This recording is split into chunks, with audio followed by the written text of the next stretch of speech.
Okay, let's welcome in Michael Reagan, who I plan to talk about a whole host of issues with, not necessarily weighing in on this, but if he wants to, he could feel free. Michael Reagan, political commentator and president of the Reagan Legacy Foundation. Hello, sir. Good to talk to you again. Oh, and good to talk to you, but I'm thinking to myself, why are you surprised?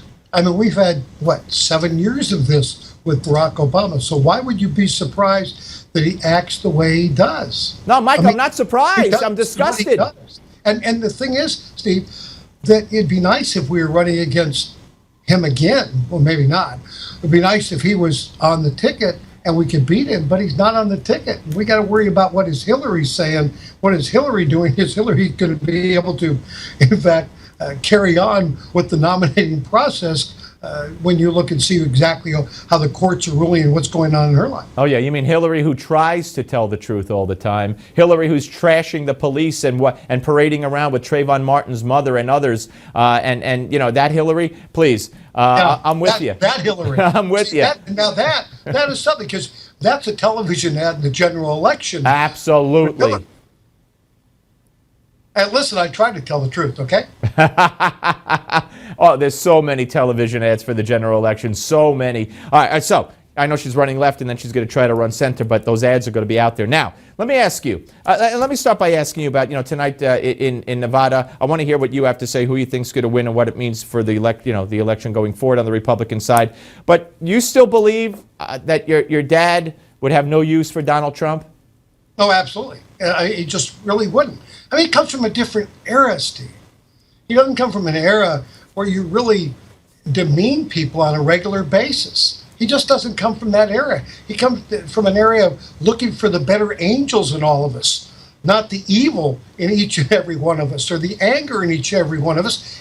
He comes from an area of really looking for the better angels. I think that's what America saw in him, the world saw in him, and why he became so popular, even after his passing in 2004. And I don't think Donald Trump looks for the better angels at all. All right, let me ask you, what do you think is going to happen tonight?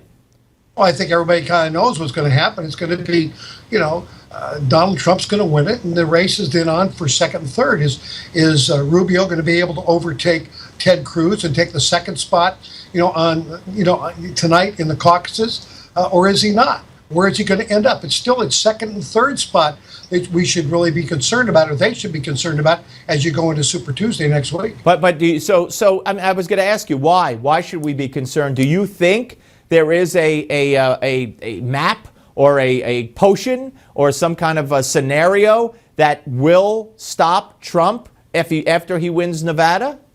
I think Trump could stop Trump at some point. People wake up and get off the Kool-Aid, really hear to what he is saying, and hold him to the issues and what he really plans to do.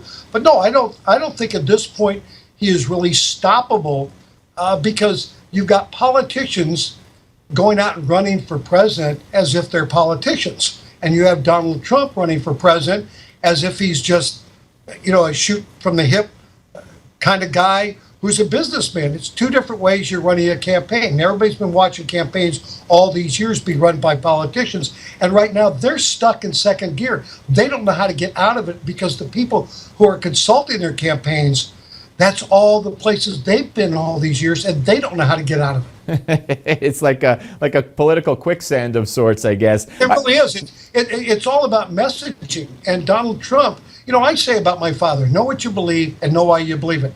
Donald Trump, whether I agree with him or not, knows what he believes. He knows why he believes it.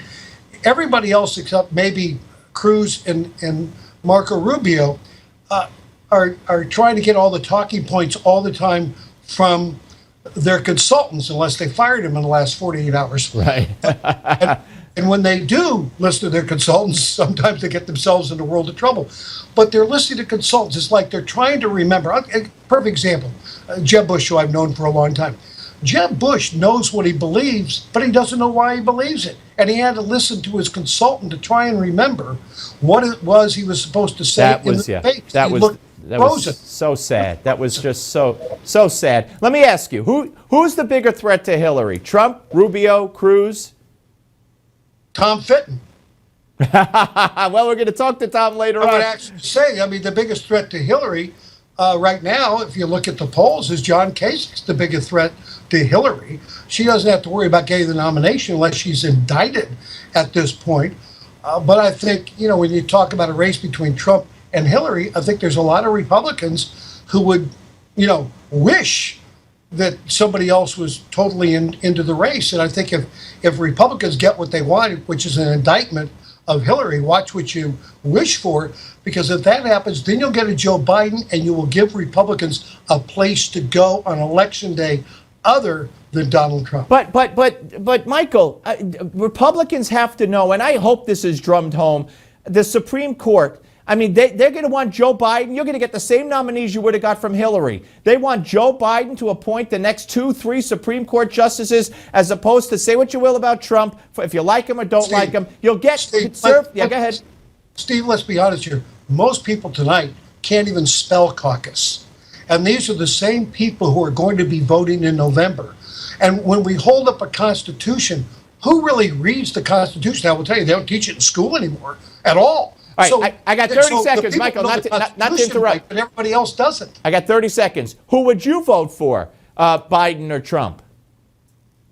I'd have to, I'd choke, but I'd have to go with Trump. Okay, I am very glad to hear that, and I'm not surprised. Hey, always great to talk to you, sir. Thank you very much. You got it. All right, Michael Reagan, ladies and gentlemen.